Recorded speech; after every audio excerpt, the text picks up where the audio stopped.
നമസ്കാരം. വാസ് അല്ലെങ്കിൽ വെയർ. എപ്പോഴാണ് വാസ് അല്ലെങ്കിൽ വെയർ നമ്മൾ ഉപയോഗിക്കുന്നത്? സിമ്പിൾ പാസ്റ്റ് ടെൻസിൽ ഒരു കാര്യം പറയാനായിട്ടാണ് വാസ് അല്ലെങ്കിൽ വെയർ നമ്മൾ ഉപയോഗിക്കുന്നത് അല്ലേ? അതായത് പാസ്റ്റിൽ തുടങ്ങി പാസ്റ്റിൽ തന്നെ അവസാനിച്ച കാര്യം. സബ്ജക്റ്റ് സിംഗുലർ ആണെങ്കിൽ വാസും, പ്ലൂറൽ ആണെങ്കിൽ വെയറും വരും. For example, I was, he was, she was, it was. I was ചേർത്തൊരു സെൻറ്റൻസ് പറയുകയാണെങ്കിൽ I was lazy, he was a driver, you were neighbours, they were students.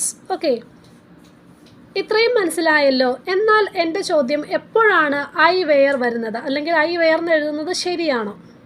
I were എന്ന് എഴുതുന്നത് ശരിയാണ്. എപ്പോഴാണ് ഐ വെയർ എന്ന് എഴുതുന്നത് ശരിയാവുന്നത്?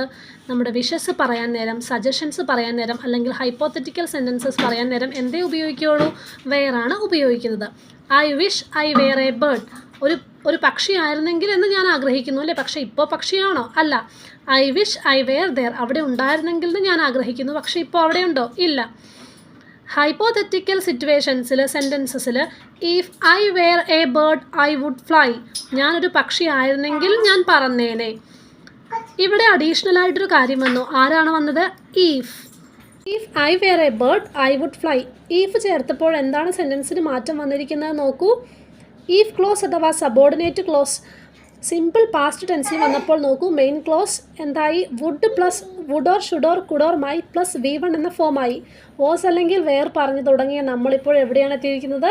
കണ്ടീഷണൽ സെൻറ്റൻസസിലാണ് എത്തി നിൽക്കുന്നത്. നിങ്ങൾക്ക് കണ്ടീഷണൽ സെൻറ്റൻസസ് അഥവാ ടെൻസസ് ഇൻ കണ്ടീഷണൽ സെൻറ്റൻസസ് അറിയാമോ? അടുത്ത ക്ലാസ്സിൽ തീർച്ചയായും നമുക്ക് കണ്ടീഷണൽ സെൻറ്റൻസസ് പഠിക്കാം. വാസ് ഓർ വെയർ ക്ലിയർ ആയല്ലോ? ഇതുവരെ വീഡിയോ കണ്ട എല്ലാവർക്കും നന്ദി.